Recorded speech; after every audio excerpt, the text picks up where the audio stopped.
honor to be here. And I thought I would actually start with a quote. The difference between me and other folks is that I am willing to tell the truth. I don't care about the personal cost. I believe that, literally, the truth will set us free. Sometimes the truth might be inconvenient. My grandmother told me the truth all the time. I didn't want to hear it sometimes, but it was wonderful to hear because it was always the truth. I want to be clear that my motivation is always, I want to make life happier, better, fairer for Black and other folks, but I am absolutely tied to the data, end quote. That was the response that our hero of intellectual freedom gave me 3 years ago when I asked him, what is it like to research controversial topics such as excessive police use of force or the hopeless challenges facing public education? How do you deal with it when the dominant narrative crumbles in the face of real data that you have uncovered that tells a completely different story, that challenges conventional wisdom, that debunks the dominant narrative? Roland told me that there was a price to pay to tell the truth, but it is a price worth bearing. Ladies and gentlemen, each year the American Council of Trustees and Alumni presents the Hero of Intellectual Freedom award to an individual that Michael Poliakoff describes as citizens of the Academy who are willing to run personal risk and sometimes personal loss to defend the values to which they have devoted so much of their mind and heart. I'm so pleased that this year's honoree is my friend and colleague, Dr. Roland G. Fryer, Jr.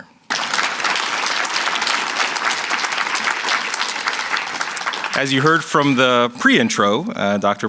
Fryer is a professor of economics at Harvard University. In fact, at age 30, the youngest African-American ever to receive tenure, a recipient of the MacArthur Genius Fellowship, so many other accolades, and I have to confess, he's also a pretty good foosball player. Because you beat me when we first met in 2009, when I was at the Gates Foundation and Roland was director of the Education Innovation Laboratory at Harvard. But like most of us who shine as adults, underneath the surface are childhood experiences that shaped our worldview. I won't go into detail, but suffice it to say, Roland's upbringing forced him to confront situations in which his life and that of his family members and his friends were often on the precipice of life or death. He once said, quote, "I always think I'm supposed to be dead, not alive, much less at Harvard," end quote. But Roland's life is a testament to those who loved and nurtured him. He was raised partially by his beloved grandmother in Daytona Beach, who in 1969 was a 6th grade English teacher who integrated white schools and who was spit on and shared many, many stories about those experiences, where Roland heard many stories where the topic of race and racism were always around him. And when we talked about this, Roland told me, the thing is, I don't remember anyone actually being debilitated by those stories of race and racism. No one would use race as an excuse. Yeah, we didn't have much money, but my grandmother had me convinced that I could do anything. Shout out for Grandma.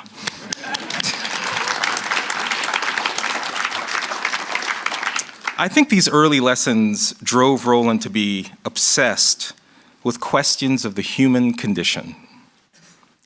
Why do people do the things that they do? Do superficial characteristics like race or gender or any other identity marker drive outcomes? Or if you have the courage to dig deeper, are there factors that matter more? Roland was one of the first to articulate what is often referred to as the Cobra effect, the phenomenon where good intentions to solve a problem are actually overwhelmed by a set of perverse incentives that make the problem worse. Instead, Roland has mastered the art of brutal honesty, in which he as a researcher exhibits two qualities. First, the compassion for people living in challenging conditions, and two, the ability to critically assess data to understand why those challenging conditions exist in the first place. His work then combines that empathy and analytical ability to create solutions that honor the dignity of individuals while also devising remedies to empower those same individuals to recognize their agency to overcome these conditions. I love Roland's work because it is immersed in finding solutions in the messy, real world. We are kindred spirits because I run schools in the Bronx for the same reason.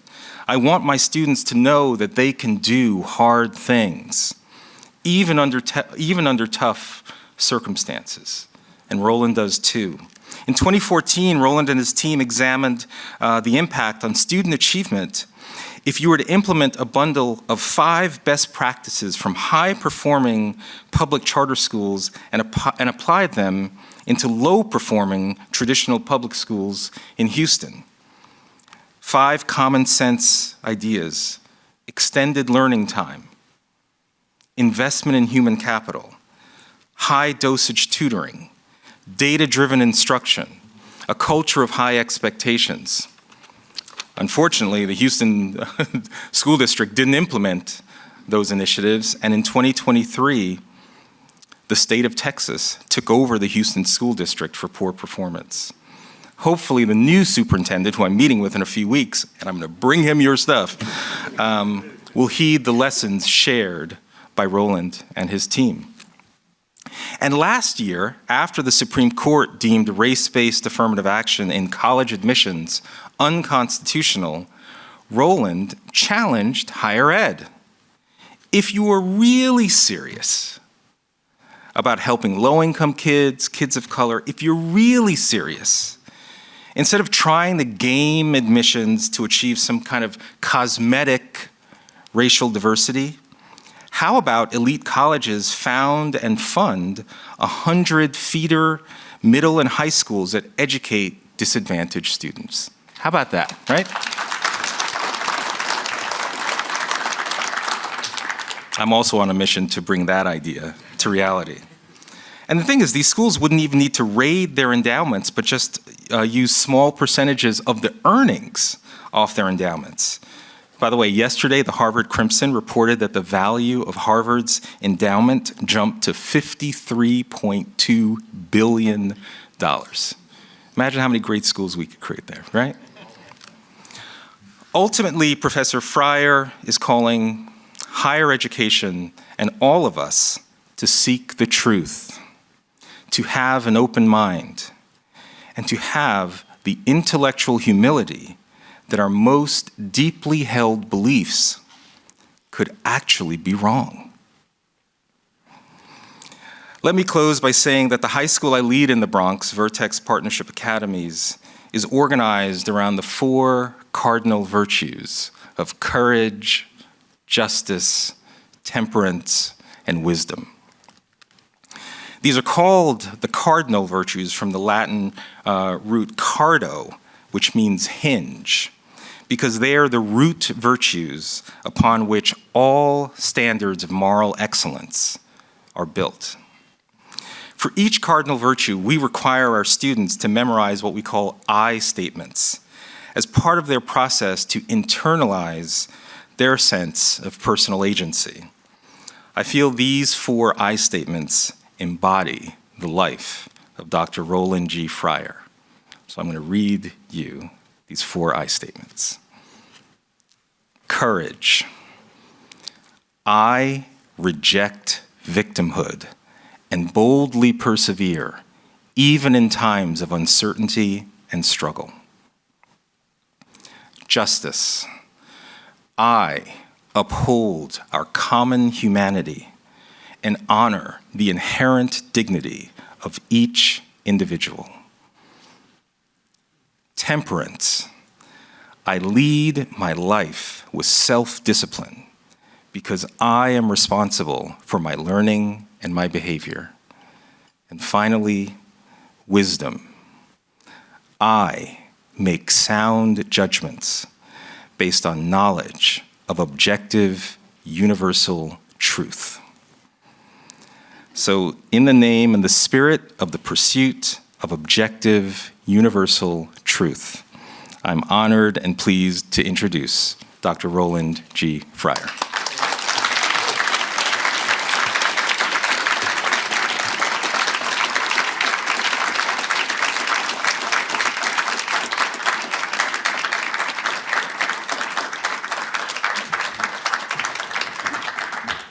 Wow, I'm embarrassed. That was a lot. I also scored 6 touchdowns in a Pee Wee football game in 1987.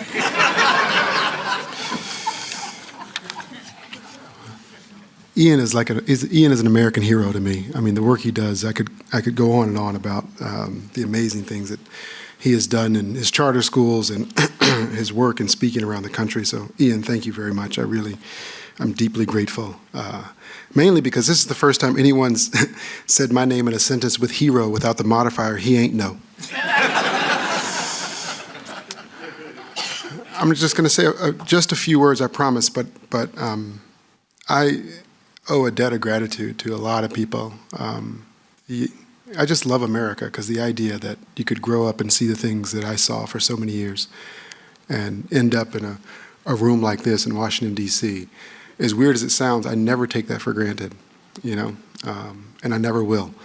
I remember when I first got to Harvard, I called it racking up points because I would have these little things happen. I go, wow, that was so cool. Can't take that away from me. I just didn't know when it was all going to end, but I just felt like this is just great. I want to also thank Stephen for your very, very kind remarks at the beginning. Today is really special because my wife is here with me. She is a very, very fancy cancer biologist. We met in a bathroom line at Harvard at like age 20 or so. And you get busy with work and kids and so it's really special that she would get on a plane and come here for this. And I'm very grateful to her because when I was having my spat with Harvard, there was no one in the world that was more solid, and every single day I would come home and there was a period of time where I would go outside and the sky looked blue to me, but everyone seemed to be telling me it was purple. And I would walk in the house and she would look at me and smile and say, the sky really is blue. And I'm so deeply grateful for her support. We met 18 years ago, and I remember like the first week we had met, I had to give a speech in St. Louis. You probably don't remember this. We were going to St. Louis. So I invited her to St. Louis because I wanted to impress her because I knew, I was going to deliver. And I got off the stage and, I got a standing ovation. I got off the stage and I remember telling her, what do you think? And here's the reason I wanted to marry her in the first week. She said to me, literally, that was all obvious. You hungry?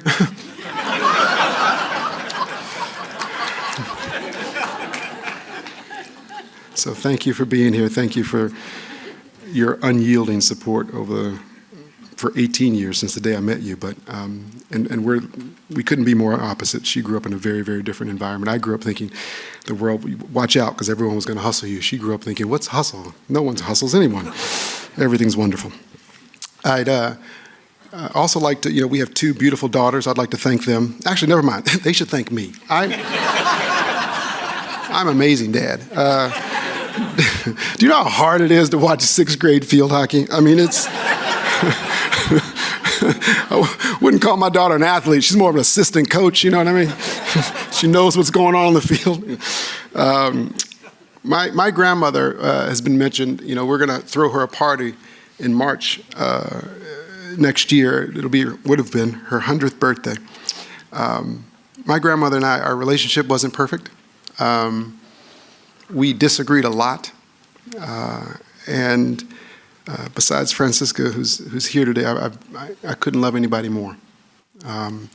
She taught me how to disagree with affection. It's a thing that we do in the South. In the North, you disagree and then you do whisper campaigns to kind of destroy their lives. But in the South, you'd smile and say, you know, you full of it, man. I love you, but I don't believe anything you just said. And my grandmother she raised 4 kids by herself. And she was an amazing, amazing human being, born in 1925. And she was like a legend to me when I was a kid, because she'd been a teacher for 37 years, and so she was a local celebrity. You'd walk through the grocery store, and someone would say, "Hey, Miss Fryer, I haven't seen you in 20 years." And she'd say, "Oh, baby, I love you so much." And as soon as they left, you go, "I always thought he was going to be in jail, honey. I didn't know." That was the kind of woman she was. And I had this amazing fortune. We didn't have a lot of money, and my family was really complicated. I didn't meet my mother until I was in my 20s, and my father went to prison when I was a kid. But I had the incredible fortune of sitting around and listening to old black people argue all day long and debate, and it was phenomenal.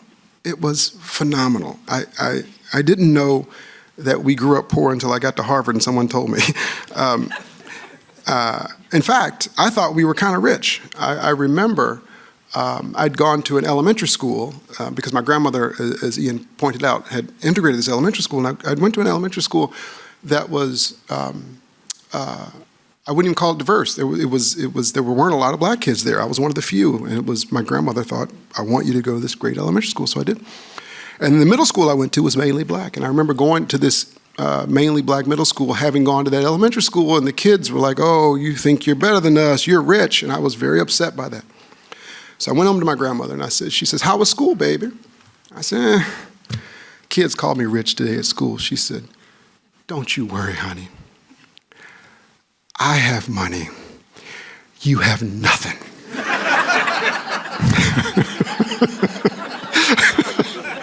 "You are the poorest person I've ever met. Even I own the clothes that you wear, baby." I was grateful for that. I have just been incredibly, incredibly fortunate to have someone like that. And my grandmother made me a rule when I was growing up. As I said, she was a really tough woman. And there were all these stories about how tough she was with her own children. My grandmother never spanked me once. When I was really young, as young as I can remember, my grandmother made me a deal. She sat me down, and I'll never forget it. She sat me down. We're sitting on these plastic slip covers where the back of your legs stick to the couch, and if you sit on the corner, you might get cut. You know, that kind of thing. And my grandmother said to me, "If you tell me the truth, you'll never get in trouble." I said, "What?" She said, "That's the deal I'm making you. No matter what happens in life, if you tell me the truth, you won't get in trouble." Now remember, this is the South in the 80s. There's no timeout, right? So, the only timeout we had was like my grandmother whipping some cousin and saying, "I need a timeout. Whew, I'm tired." But there was no other timeouts. And I did that with my grandmother, no matter how hard it got. And so it's always weird to me for someone to say, you know, telling the truth is brave. I think that's silly. It's a core value. And I just grew up thinking that you were supposed to look someone in the eye with affection and just tell them the truth as nicely as you could. And I was told, she would be very disappointed in the world we live in now, that if you did that, what could go wrong? Right? And so the honest truth is about the police paper, I didn't really think about it. I just did it. I wasn't being brave. I was being dumb. I just did it because it was the right thing to do. And in fact, in the airport this morning, my wife Francisca says, given all we know now, would you do it again? And I was like, of course I would. She was like, of course we would. We might move away and all that kind of stuff, but we do the same thing. I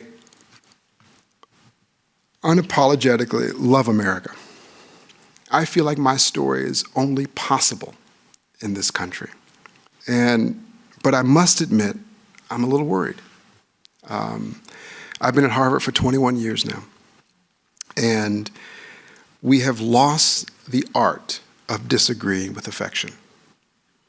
I thought the whole point of going to college was that you got a chance to, I remember sitting around in the dorm rooms and debating, and yes, every now and then someone's feelings got hurt or you cut a little too close to the bone, but we talked about religion, we talked about race. I remember when I showed up in graduate school, my study partner was a guy who grew up on a corn farm in Illinois. And it was 1 or 2 o'clock in the morning. I love this guy.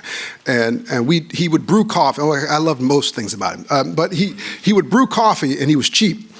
And so he would brew the coffee, and the water goes through the coffee, but he didn't want to change out the coffee filter and put fresh coffee because that's bougie. And so he would just sprinkle some grinds on top of the old coffee and brew it. It was disgusting, but we needed it, okay?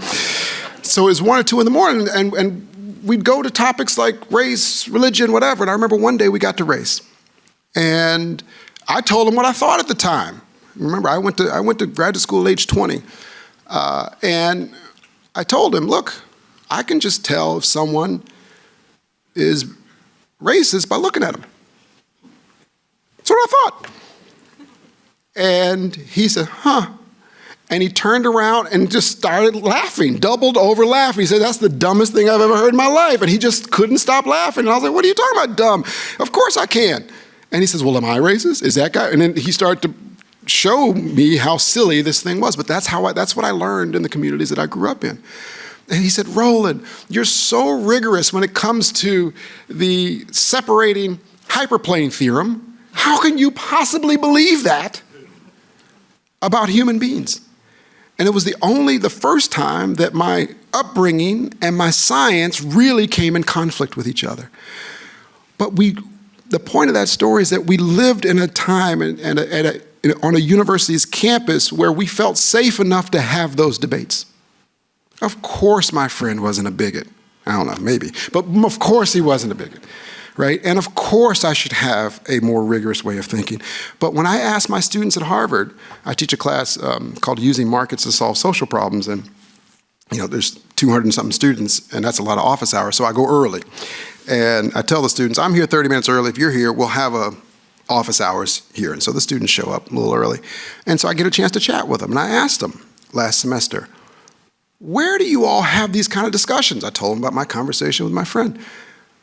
And they said, what do you mean? What type of discussions? I said, well, you figure out and debate how much gender bias is there really in the world?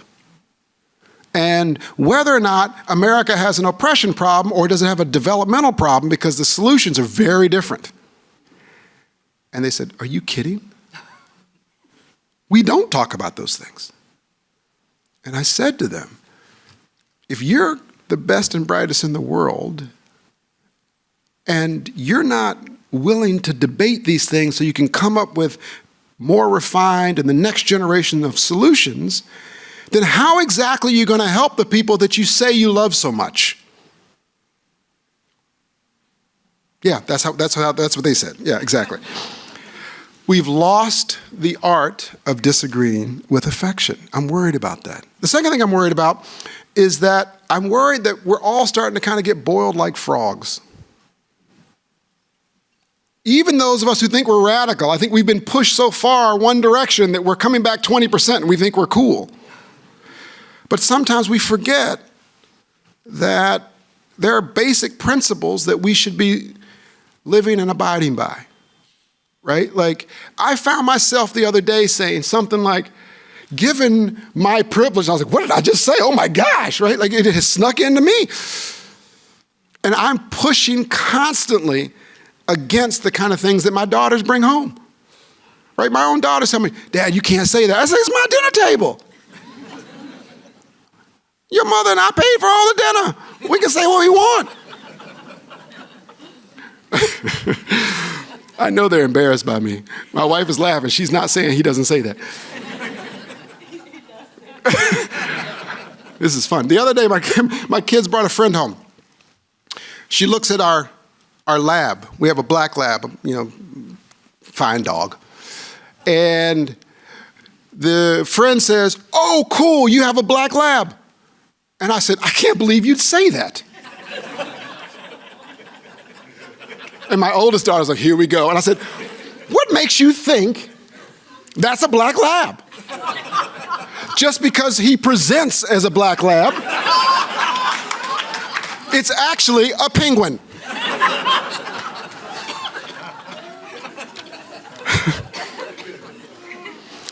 I only do that to keep them thinking that maybe there's another way to think about things in the world. And that I do this in my teaching as well. If everyone in the class agrees, I tell them, I promise you, I will find a way to disagree. We have to stop conforming to the thing. I'm not saying do it in a knee-jerk way. This is a sensitive topic, but you don't have to go along with whatever the dominant narrative says because it's the right thing to do or because it's comfortable, right? You just don't.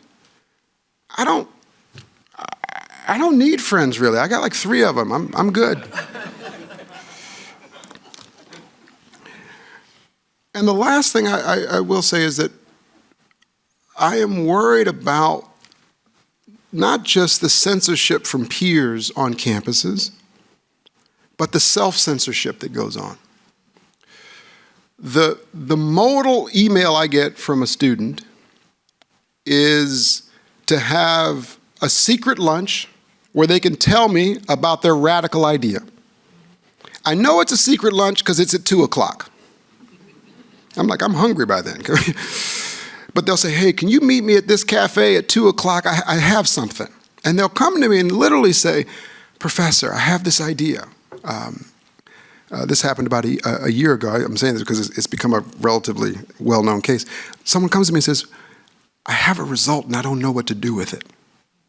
Okay, tell me about it. Well,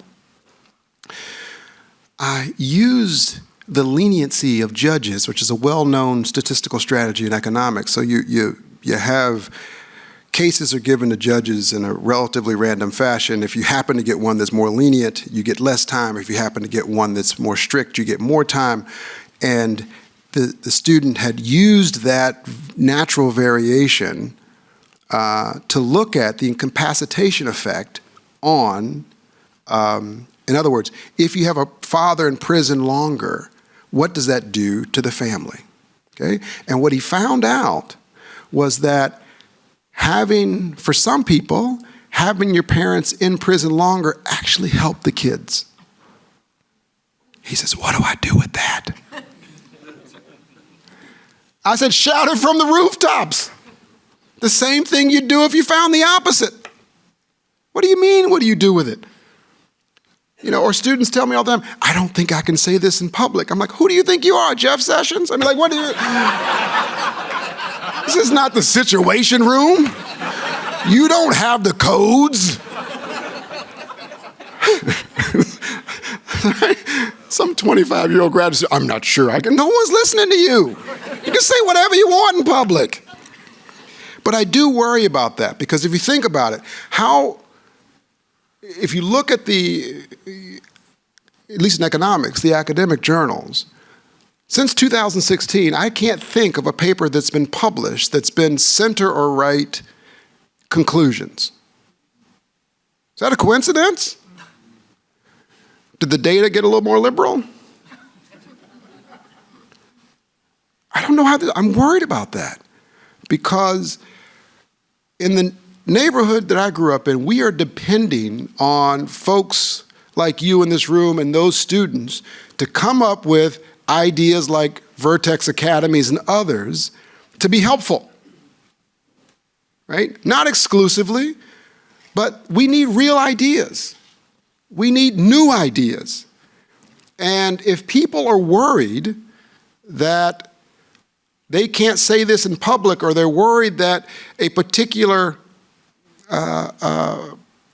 perspective or policy won't be adopted because of who it offends, then it's discombobulating to me to think about how, on the one hand, we can say Black Lives Matter and everything is great and all children can learn, but I don't want to incur any personal costs helping them out.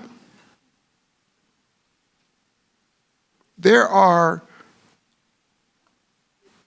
literally millions of kids in situations like I grew up. And the saddest part for me about going home is that it hasn't changed. Last time I went to Daytona Beach, Florida, I saw a 12-year-old kind of ambling around on a bicycle in the ways that I used to, hanging around the block and just kind of, I don't know, just riding around. And our eyes locked. And it almost brought tears to my eyes because I thought to myself, I used to look like that kid. A lot had happened to him for him to look at me in the ways that he looked at me. A lot. And that's the way I used to look at people. And that problem, that challenge, is not going away by itself. We need policies, we need brilliant minds, we need sophisticated analysis, we need the next generation of students to feel safe or to have the values to tell the truth. I'm very grateful for this honor, I have to tell you. And it's not just words, as you know, I don't just say things. 8 years ago or so, when we were having our spat with Harvard, and I talked to my wife, and I'd say, I'm not sure there's any more awards in my future. And she's like, oh, it'll all be fine. I was like, nah, I don't think so. I think I'm done. So it is very, very, not just ironic, but I'm very grateful to be here. And so I'll accept the award for intellectual freedom, but not as an individual. I want to do it like a curator of a precious heirloom that is holding it for all the real heroes, like Ian and other people that I deeply respect, who are doing the real work, no matter the cost, to be helpful to those that are more disadvantaged than they. Thank you.